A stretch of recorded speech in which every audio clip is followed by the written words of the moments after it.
I have 6 o'clock. I know Maren and Dr. Leclerc are coming quickly, along with Shannon and the mayor. So we might be a couple minutes late starting this meeting, because I have 6 now.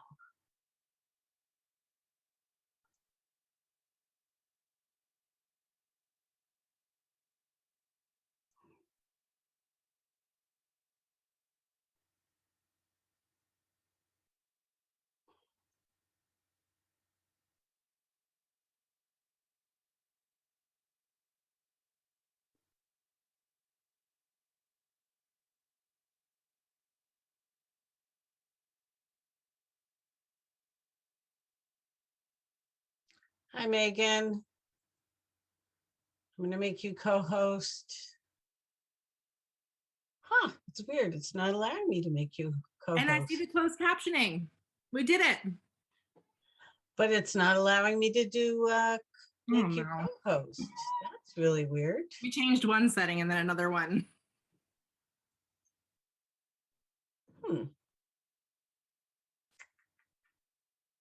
That's really strange. Try it again. I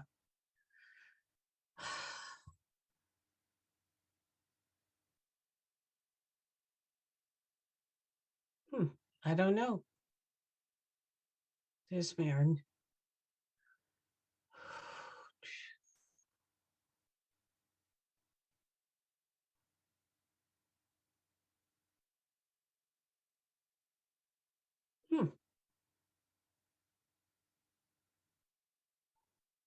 That's really weird.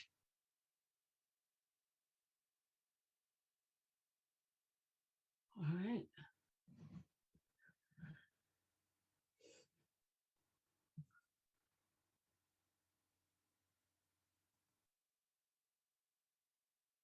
That is funny. I think it is. I'm wondering if it's because we did make a change that somehow it changed our whole ability.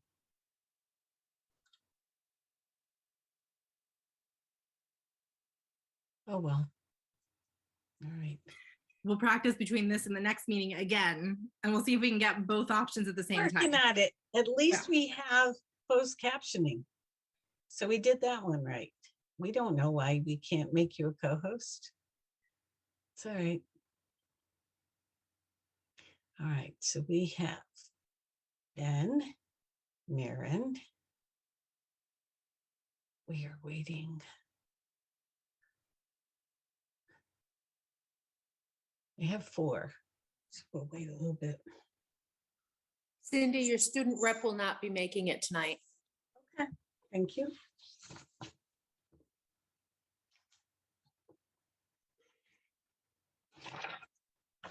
All right.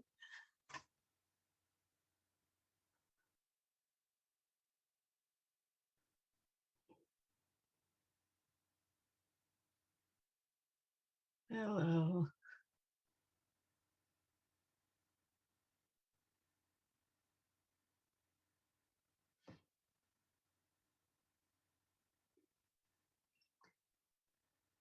All right, let's see.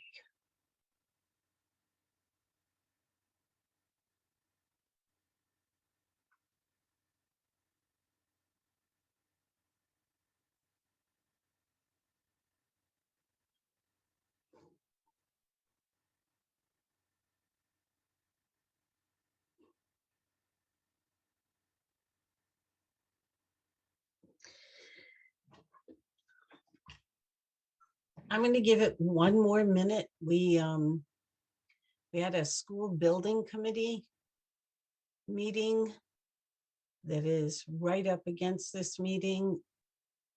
So we're running a few minutes late. We don't have Dr. Leclerc. There's Dr. Leclerc.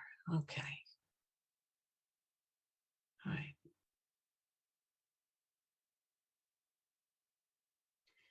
Okay. So we have 5. So I think given the time that we should start, and we will, The we'll begin. mayor's coming. That meeting just ended. Right, that's okay. So do you think we should wait a minute or do you want to get started? Lori is not going to be able to make it to the meeting right away. She'll be coming a little later.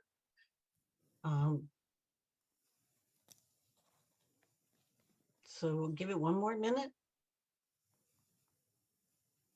There we go.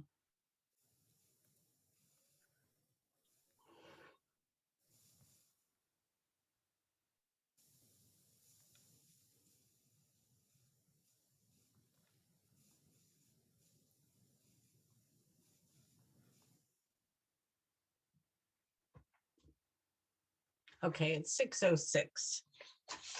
So I think we should start. All right. Okay. So good evening and welcome to the April 26th school committee meeting. I'm going to ask that we will call in. So we'll start with Ben. Ben Hersey here. Megan. Megan Harvey here. Maren. Maren Goldstein here. Shannon.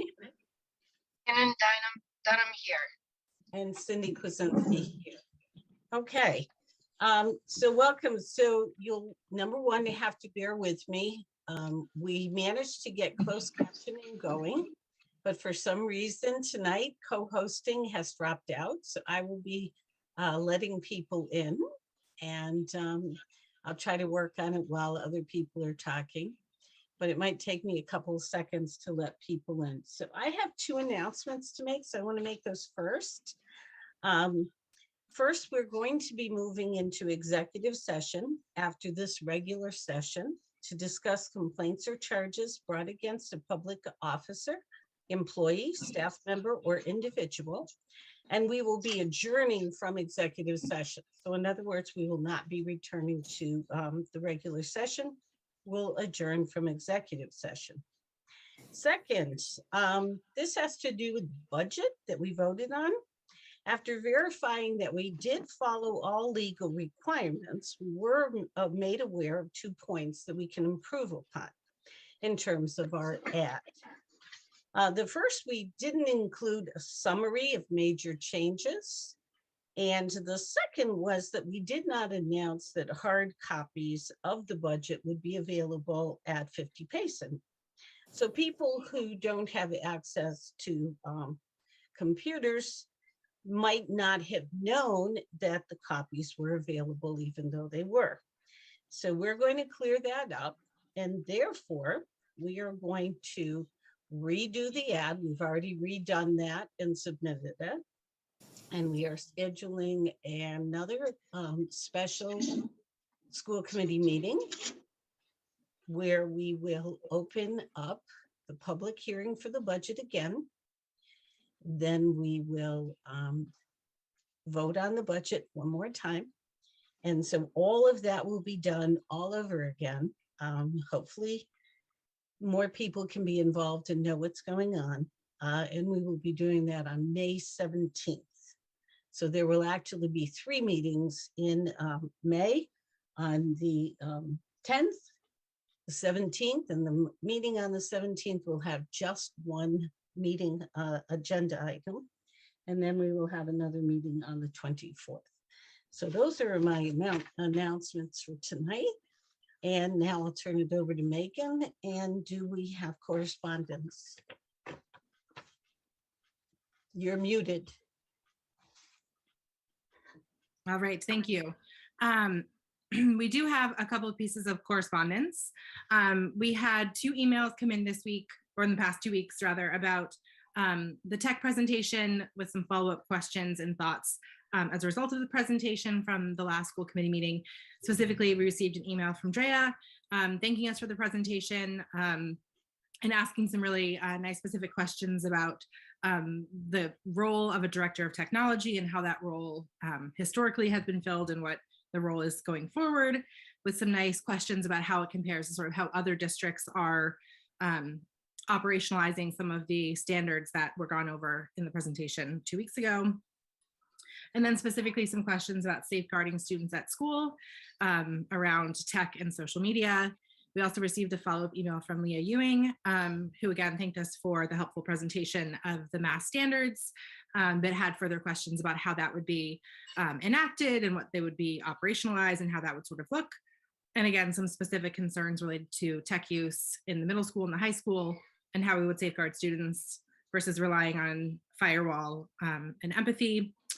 And then we also received an email from Kara Henninger, who had questions about the budget process as a result of the city council meeting that she also viewed, including questions about what budget the mayor will present and if there's any rules about what budget the mayor must present, if that is indeed a thing, and if there's explanation for why the presented budget would differ from the approved budget, and then the role of city council and what ability they have to vote. So it sounded like from the city council meeting that they could vote yes to the budget as is presented, or they can lower the budget as presented, but there is a question about whether or not there's a no vote option for city council. And that's thank you. I just noticed that the recording that always starts is not recording. Recording in progress. So turn that on again. It's like we made one minor change, which is a really important change, and it somehow messed up everything else. So hopefully there aren't any other glitches, and I'm really glad we have closed captioning. Which So we thank you. practiced, by the way. We tried to practice it. We did, and we checked everything. It was all Mhm. working fine. So I have no idea what's going on. Do we have gifts? I don't have any gifts to report. Okay, thank you. All right, so now it's time to open up public comment. We're going to ask that you state your name and where you live, and that you keep your comments to 3 minutes, please. Okay, first up, I see Sean. Sean Sheehan. Yes, thank you. I hope I'm being seen or whatever. I'm on my school computer because I thought you guys were meeting in person. Sorry about that. So I drove quickly back to the high school. So dear school committee members, at the April 20th City Council meeting, 2 people of color who support the mayor said that I should not be reporting racial incidents because I'm white and I'm using my white voice. I acknowledge my white privilege and my white voice. I'm also using my educator voice, and I feel qualified to do so given that I have 2 master's degrees and have been teaching in this district for 22 years. I'm also here on behalf of my students that wanted me to speak out on this issue. I'm going to set the record straight and say that I have not gone to the press about this incident. I would have preferred that this issue stayed out of the press until it was fully investigated and all information was reviewed and reported accurately to the community. I was disturbed that Western Mass News and other media outlets reported that the mayor was just trying to motivate students of color with her offensive words. What the mayor said is serious and shouldn't be minimized or glossed over. I acknowledge the mayor's apology. If the mayor was an educator in the Easthampton School District, she would still have been put on paid administrative leave, investigated, and her employment would have probably been terminated. This afternoon, I spoke with the mother of the student that was the target of this incident. She thanked me for standing up for her daughter. I'm also going to be receiving more information from the parent that I will end up relaying to the committee to help with the investigation. I thank you again for looking into this matter. Thank you. Leah?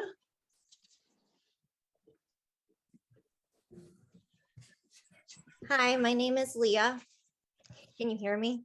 Yes. Okay. I've spoken before to encourage SC to update tech plans related to student well-being. Previous concerns stem from an awareness that the district could do more to address responsible tech use. I say this as someone with 15 years teaching experience who has been part of an NGSS curriculum development team, so I'm not unfamiliar with the use of technology in education. Originally, my concerns were limited to reports that there is rampant cell phone use at the high school and increasingly the middle school. I am hearing reports of incidents that disrupt student learning and leave students, teachers, and parents feeling uncomfortable. With this in mind, a teacher reached out to see if I would support a Wait Till 8th smartphone program. I enthusiastically embraced the idea. As a result, I have gotten involved with EHYC and I've supported the work they've done to encourage online safety. The idea being that we are all in this together and that teachers alone cannot quell all tech disruptions. I am grateful to EHYC for including my ideas in the early stages of their online safety and screen time campaign. Nonetheless, I am back here because there was a tech update and another reference to Wait Till 8th at the last meeting. I was surprised Wait Till 8th came up again without my inclusion, given my relevant involvement.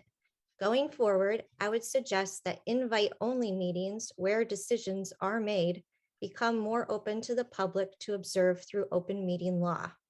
I also want to thank the SC for hosting a tech update. However, several parts of the presentation didn't make sense to me based on my experience. Let me be clear, I do not blame any individual for my concerns. Nonetheless, we must stop pretending we're addressing things we don't fully address. My first takeaway was, why isn't our tech director giving this presentation? Why is a person who already operates as our grants writer, our curriculum director, and our equity and inclusion specialist now also overseeing tech integration, each of which could be full-time jobs? I contacted a friend and asked this question, knowing that she was our district tech integrator, only to learn that her position had been discontinued. This really surprised me because academic tech integration is common in many K-12 schools and continues to be super relevant in supporting needs that naturally arise in all schools. Most of the schools around us have one or more tech integration specialists. Unlike tech specialists, their roles provide project-based curricular support to all teachers. I am super excited about our new building and potential projects related to these curriculums. However, they are not siloed. They are meant to be mapped out and embedded at all levels. I have seen what can happen when they are effectively managed and would love the opportunity to discuss and present options that do exist for our school, because all kids are entitled to the full DCLS curriculum. Likewise, schools must address inappropriate screen time use per these same standards. Finally, we are not powerless to change. We are a community of responsible, lifelong learners who can do difficult things. Responding to tech is going to be an ongoing process and cannot be entirely handed off to EHYC or kicked like a can down the road. Please consider my offer to engage. After all, knowledge is collective. Thank you for your time. Thank you. Jean Francis?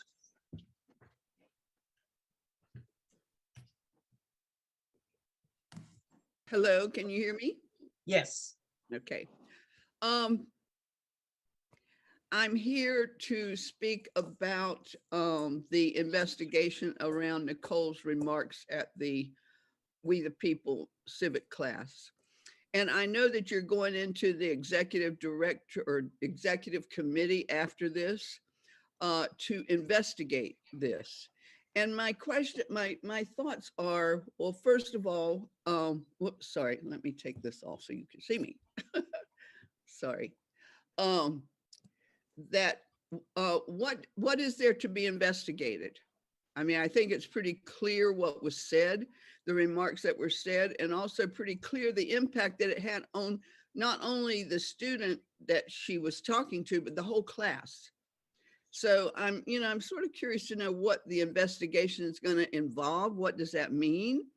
And as I spoke this morning earlier, if it's two legal teams being in this meeting, fighting it out, what good is that? What we need is for Nicole, our mayor, to be taking a deep look at implicit bias, if we want to call it that. Some would call it overt racism. Whatever it is, wherever it is on the scale, we need to be looking at it seriously. And Nicole, as our elected mayor and leader of this town, with a past history of racism, starting from 20 years ago when we had racist remarks on the city council to the kids walking out in 2017 because of the racism at the high school. And here we are again, with our mayor making these remarks. as a 20-year resident of this town, and I love Easthampton, I'm so glad I'm here, but I've also been really trying to raise awareness around white privilege and white racism, or not white racism, white supremacy. And I see us stepping backwards. So I just, and I really have to say, I'm really ashamed of this town. I know that people of color move out of town. People of color don't want to move into town. And white people who have some awareness don't want to live here either.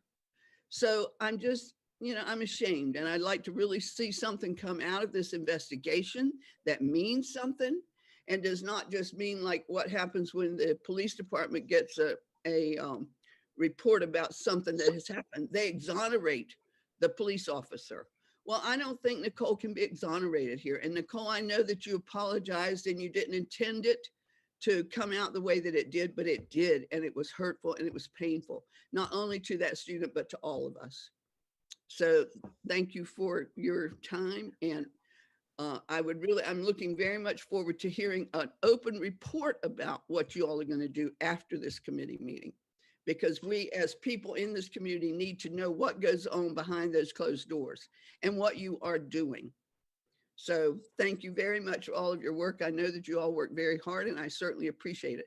We need to move forward here. We need to move forward. Thank you very much. Thank you. Shelby? Hi, my name is Shelby Lee and I am in Ward 4. And I just wanted to follow up with what Jean was saying and offer my support to the notion that there needs to be follow-up and openness in this process and kind of movement forward. I also wanted to add a comment that I was at the city council meeting on March 20th where the mayor spoke about this incident.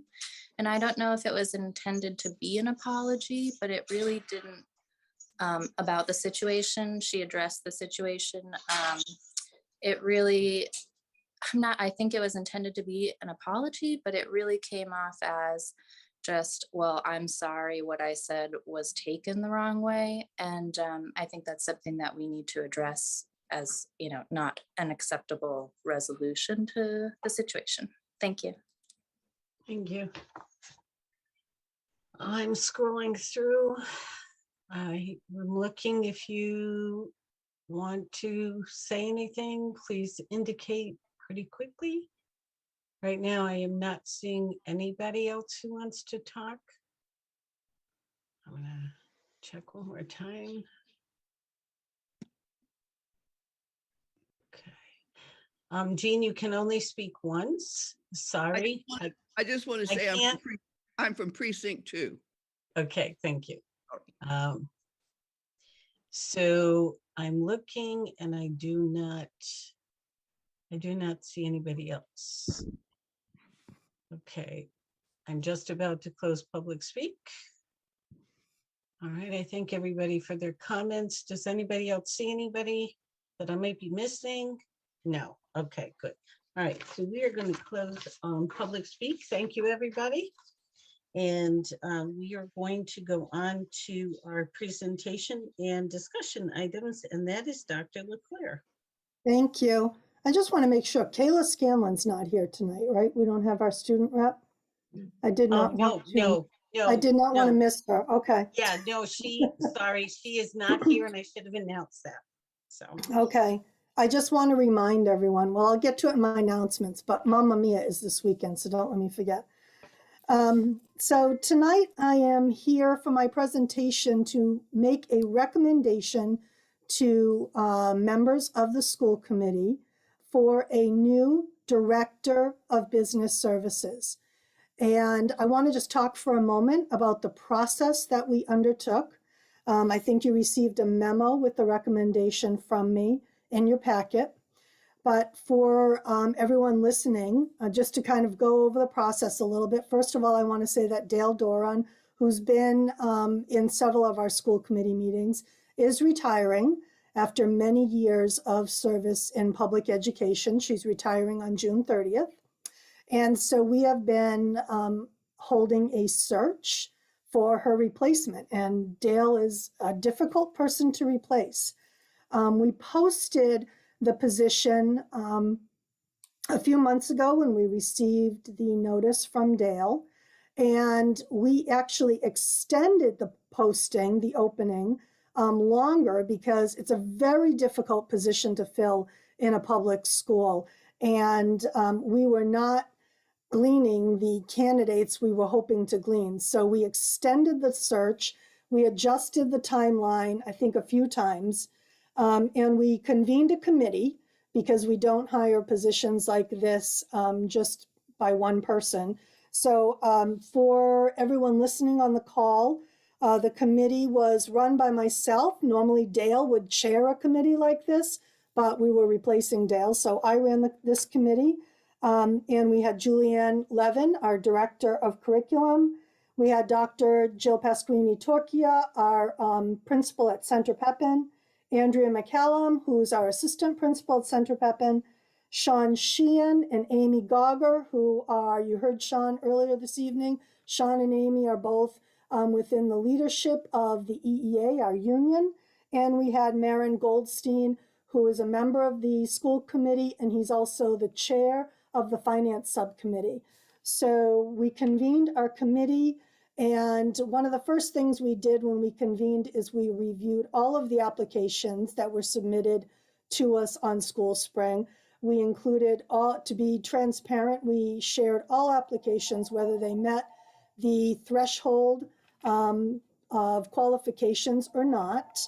The committee saw them all. And the committee went through all of the applications and selected 4 candidates to interview.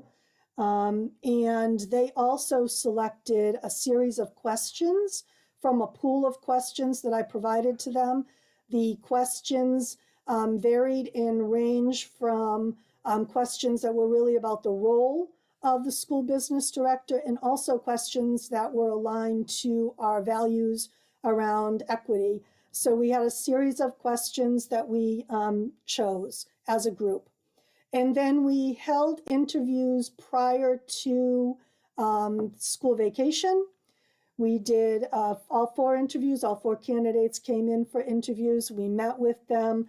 The committee was hoping to forward 2 candidates to me that I would conduct second interviews for, and then I would make a selection to recommend to you.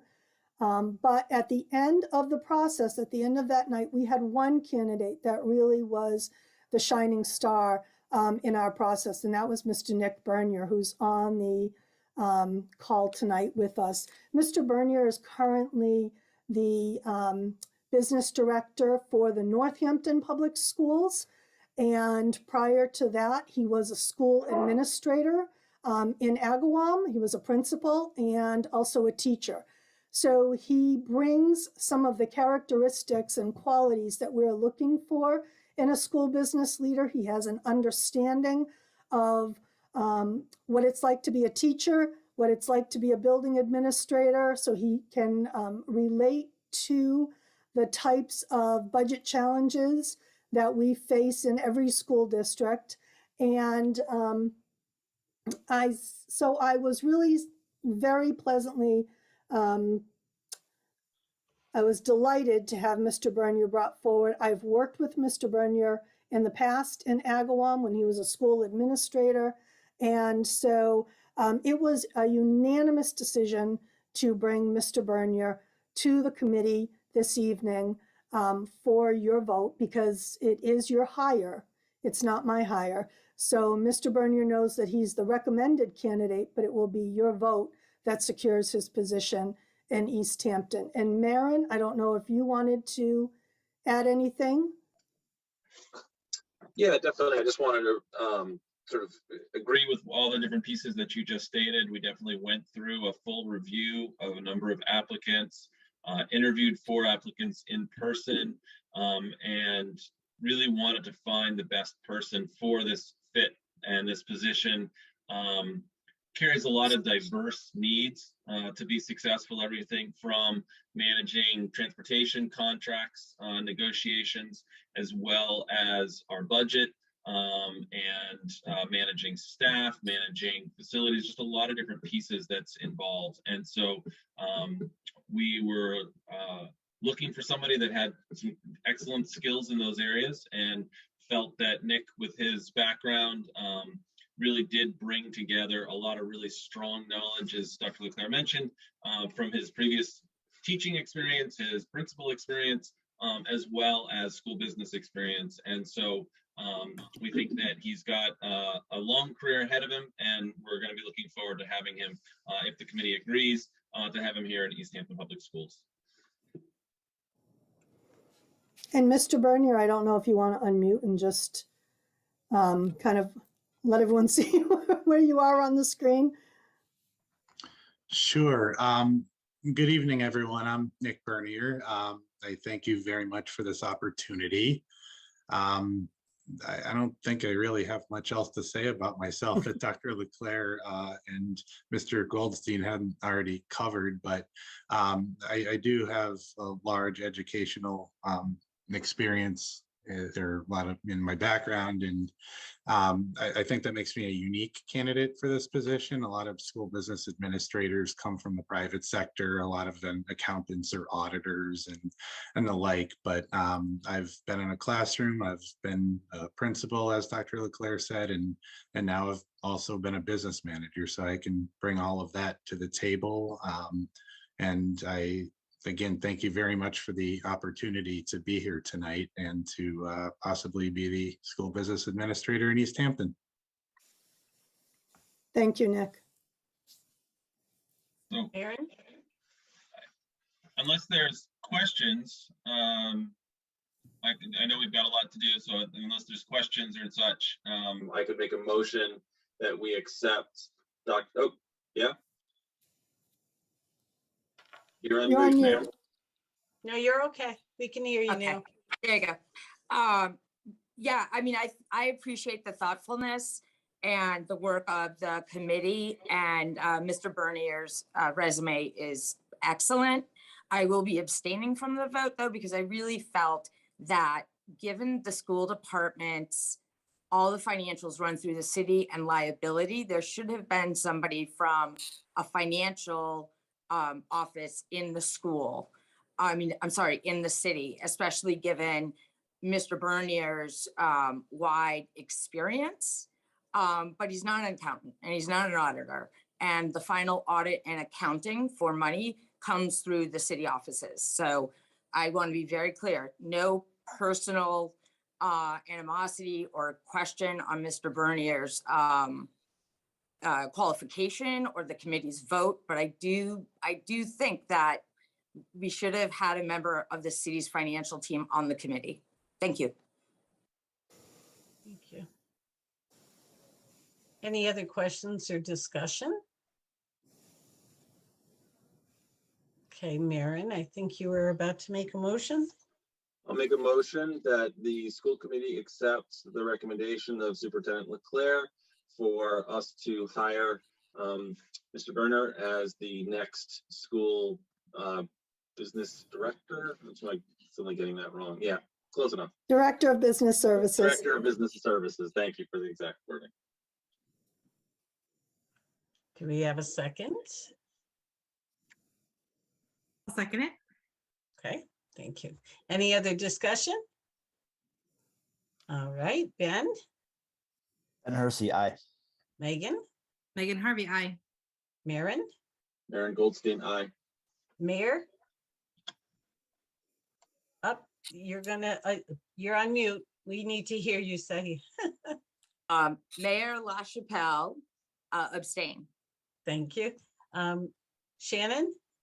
Shannon Dunham, abstain, just because I haven't had a chance to review any of the information. Okay, and Thank Cynthia. you.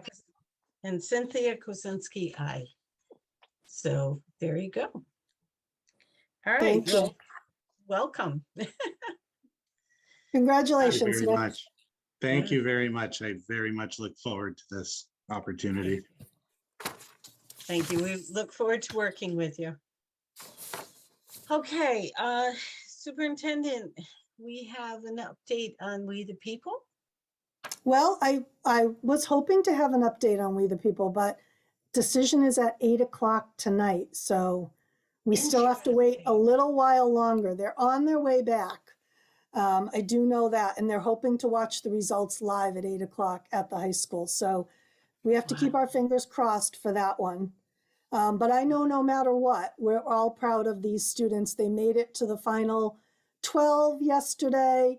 So we're really could not be prouder of them no matter what the outcome is. So we'll keep everyone posted on that. I do have a couple other things that I want to mention. As I said before, don't forget Mamma Mia, the high school musical, is this weekend, Thursday, Friday, and Saturday. So they're honoring tickets. It was supposed to go a few weeks ago. But if you need to buy tickets, they'll have tickets on sale. I also want to let everyone know that this Thursday night, August 28th, the Special Education Parent Advisory Council will hold their first meeting. That's the CPAC group. They're having a meet and greet at 6:30 at Mountain View School. It's been posted on our social media, and I think it's on our website. It's been quite a long time since they've met during, they did not meet during COVID. So it was really Evan Zemer and Amy Gauger that kind of resurrected this again and reinvigorated it. So they will be holding an in-person event at Mountain View Thursday night at 6:30. They will also have a Zoom link for anyone that would like to join in a hybrid format. So be on the lookout for information on that if you would like to attend. And I thought I had one more thing to say. I was just going to make the announcement about the budget hearing, but you already did that, Cindy. So that's all I have for this evening. Okay. All right, thank you. So I just had a quick question. So as of yesterday, they were narrowed down to 12. Yes, they were in the top 12 going for the finals. Wow. Okay. Top 12 in the country. Right. So right. let's keep that in perspective. Yeah. No, that's awesome. All right. So I'll be dying to hear how that turned out. Okay. On to subcommittee updates. Do we have any? Finance Committee will be meeting next week on Monday at 4 p.m. Should be up online already if you want to attend to hear about budget first actuals through Q3. Okay. Do we have anything else? Ben, when is the collaborative meeting? We met last month, and I think there's another one at the end of May. There's no April meeting, so no April meeting. Okay. Yeah. Okay. Okay, Megan, do you have an update? The COVID advisory group did not meet, although Dr. Leclaire and I did have some back and forth since our meeting 2 weeks ago as we were watching sort of the numbers going up, and Dr. Leclaire sent an email out based on those discussions with a strong recommendation for masking this week. And we are continuing to watch the numbers, and I don't have an update beyond that, and if there's going to be a future meeting scheduled and what that will look like. But the data for the city for last week was just posted and sent to school committee earlier today, and our rates are up. So it's something to be thinking about. While we still wait, unfortunately, I wish there was another update. Still waiting for that pediatric vaccine for 6 months to under 5. Right. Dr. Leclaire, how is the suggestion that people mask up for this week? How is that going? Are people participating? Well, we had a few things that we suggested people do. Masking was one. And I think that I'll be honest, it's had some mixed reviews. I think more people started off wearing masks yesterday, and they're starting to peter out today. But I'll keep an eye on it. And we also asked people to test on Sunday or Monday morning, because everyone pretty much has access to at-home tests, and we really feel that if they did it right then, it would help to eliminate people entering our doors with COVID at the beginning of the week. And I did hear from a lot of people that did that. A lot of staff members complied with that.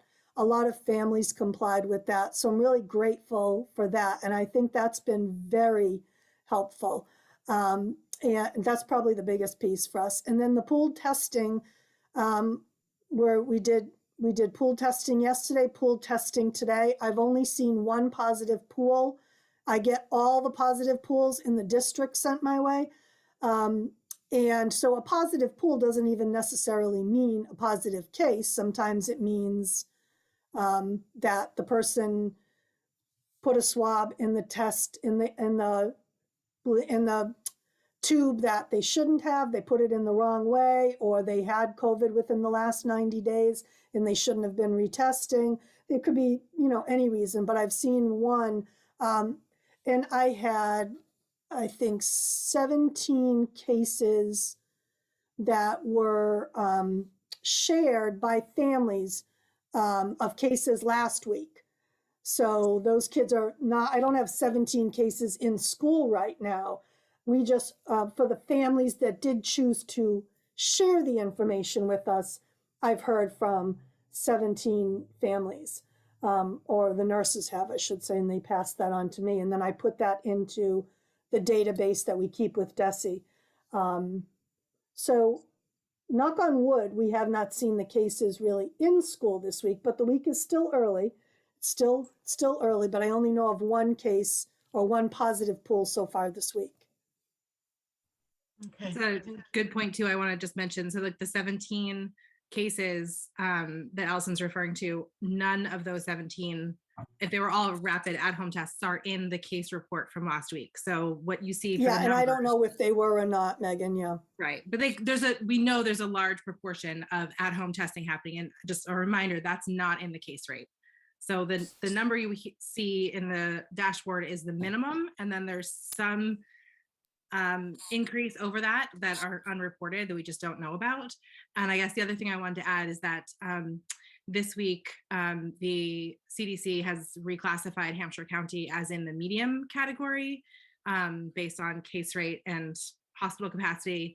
And it's hard to tell exactly in the CDC where, like, how close we are to moving into that highest category of transmission. There's really no recommendation changes at this level. But when in that highest level, which indicates that there's significant burden on the healthcare system, the CDC recommendation is to move to universal indoor masking. So that's another thing to sort of keep our eye on. That's not a state mandate, that's CDC recommendations, to be clear. Okay. It is interesting. And I think it's something that we don't realize is that the numbers that are published are not accurate.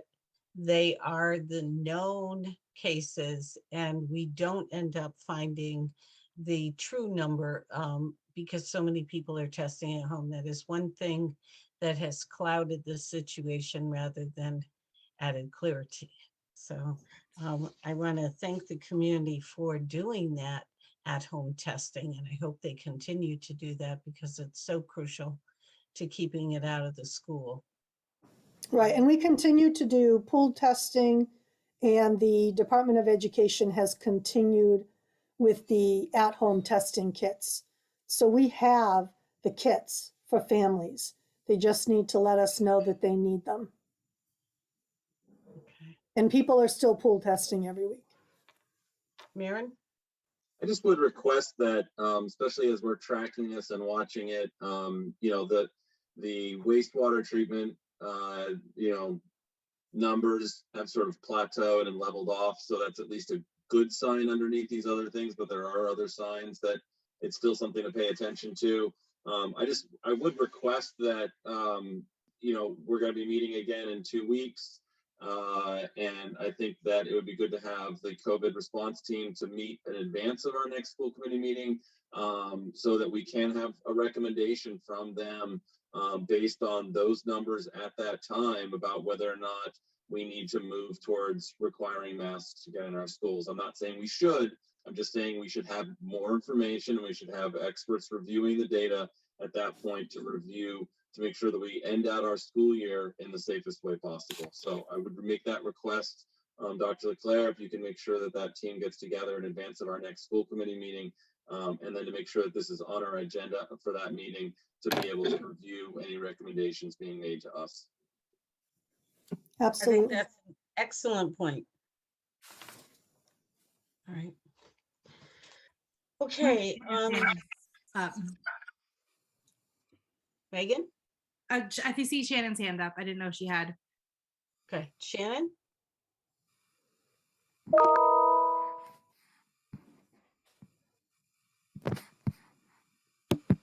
I just wanted to make a mention that the policy subcommittee did have a meeting scheduled for last week. It didn't actually come off without a hitch, but we will definitely be rescheduling another meeting here shortly, because there's a few things that we did discuss that we wanted to go over. Okay, thank you. Thank you. So anything else? All right, we have the minutes have been submitted for the March 7th Finance Subcommittee meeting. Do we have any other items? Here's Lori. So Lori, I'm going to give Lori a chance there. So Lori connecting. So Shannon, you're all set. Lori, are you on? Can you hear us? We cannot hear you. All right, well, Lori, while you're connecting, the mayor raised her hand. So Mayor? Thank you, Chair. I want to read into the record a public statement that I shared with the City Council last week and address another topic. At the We the People practice session, I intended to share my perspective about implicit bias that may factor into the judging decisions. Yes, I swore. Yes, I had a rough morning. Not excusable, but human. As soon as I learned the effect of my words on the student and their family, I reached out directly. Before I left on vacation, I met with the parents, superintendent, principals, and We the People instructor. I wrote letters to the family and to the class. My comments were intended to strengthen the students' arguments by acknowledging factors that are out of their control, the bias often faced by people of color. I believe deeply that understanding and anticipating possible bias is essential when delivering public remarks, but my words were heard differently by a student and their family. I assumed they would understand my intent, and I was wrong. As a woman, I am familiar with bias, but being the other is not my experience. My presumption of how to best deliver my comments caused harm. I shouldn't have assumed that my audience would understand my intent. I fully appreciate the mistake I made, and I will do my best not to make it again. I understand also that there is an allegation of retaliation from Sean Sheehan, the president of the Easthampton Teachers Association. Superintendent Leclerc asked months ago if EHS could use a city 15-passenger van to transport students to sporting events so they could participate. While the school department looked for a registered student transportation vehicle, I agreed the city van could be used as a stopgap measure as allowed under the student transportation regulations of the Commonwealth. The request for this van became more and more regular and directly to my office. This van is not licensed for school transport on a regular basis. It's not insured for that. And there's a reason we don't transport students in just any municipal vehicle. I emailed the superintendent on April 7th after another request was made by a teacher. I said the van is not licensed for regular student transport. The superintendent quickly responded, "My apologies, Mayor. I have no idea whether contacting your office. I will send a notice to all, Allison." I've issued apologies, public and private. I've issued statements, also public and private. I honor your process, and I'm here in good faith because we have work to do in our schools. If there's any outstanding questions that the committee members have for me following tonight's executive session, I am happy to answer them. I do look forward to going forward with this process and continuing the important work before this committee. Thank you for the opportunity, Madam Chair. Thank you. Okay, is there any other on our agenda? Lori, okay. Yes, You, can you hear me? yes. Yes, you're fading in and out. Try to speak and we'll see if we can hear you. You're just reverberating.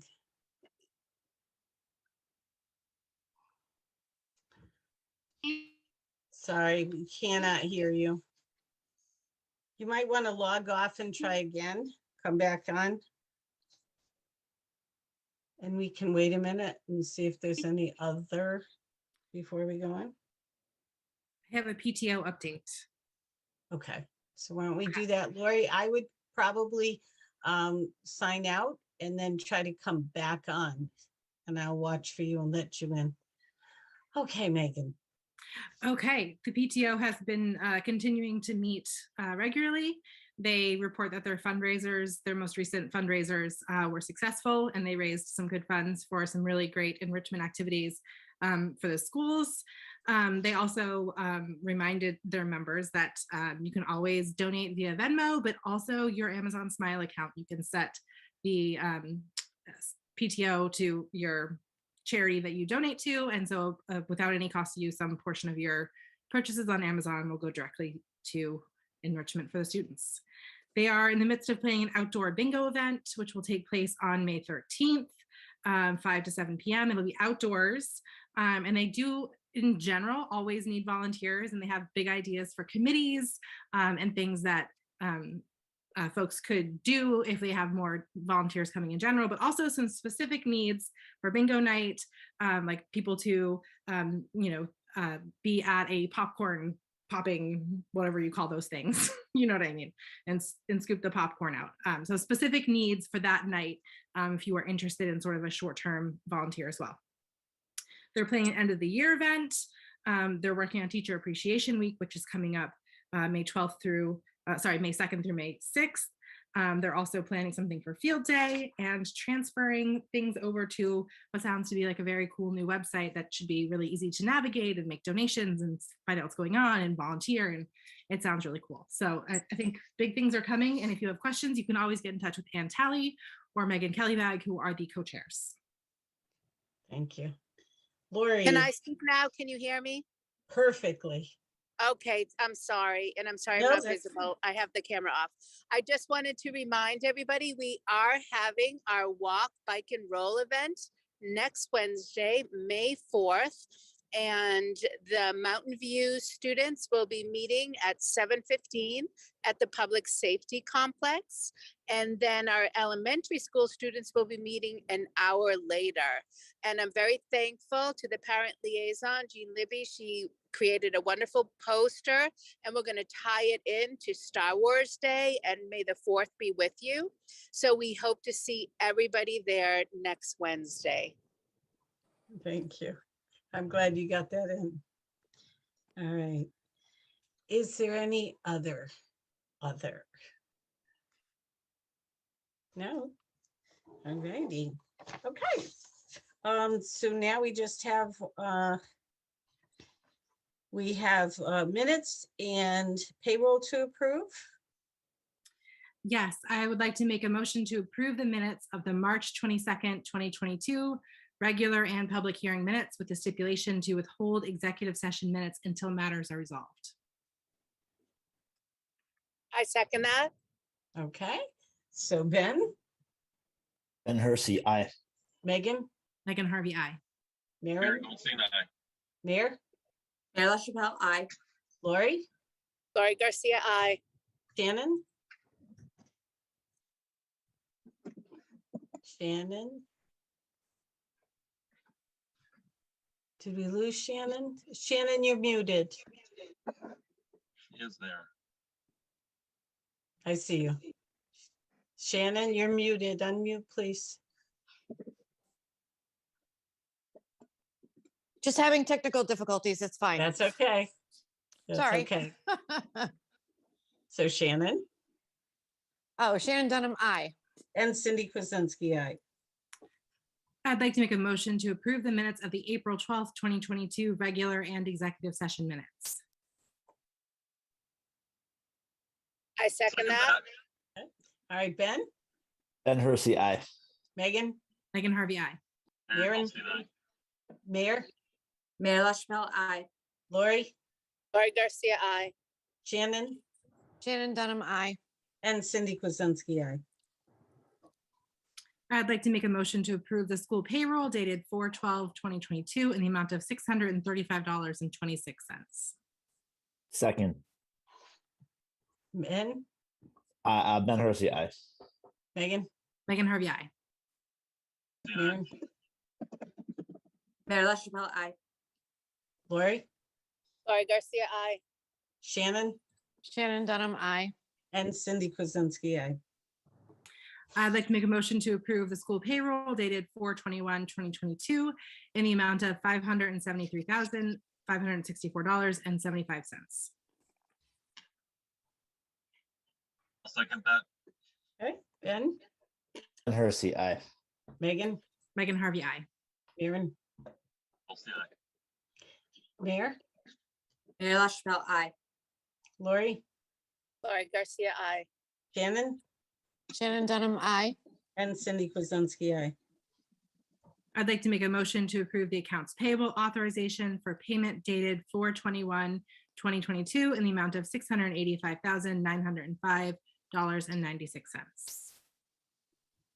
Goldstein, I second that. Ben, Ben Hersey, aye.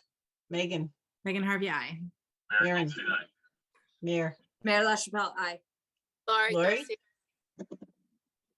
Shannon, Shannon Dunham, aye. and Cindy Kuzensky, aye. Excellent. Okay, the next meetings, again, there will be 3 meetings in May. There will be our regular meetings on May 10th and May 24th. There will be a special budget hearing on May 17th. And then there will be a meeting in June on June 14th. So I would like a motion to move into executive session. Again, we will be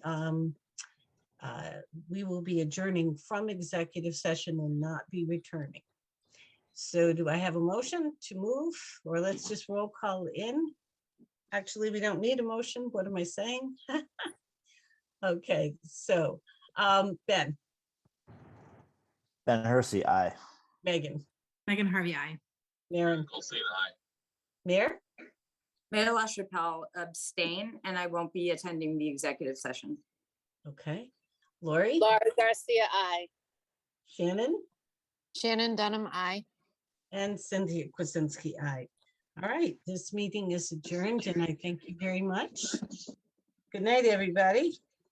And we will begin once everybody has left.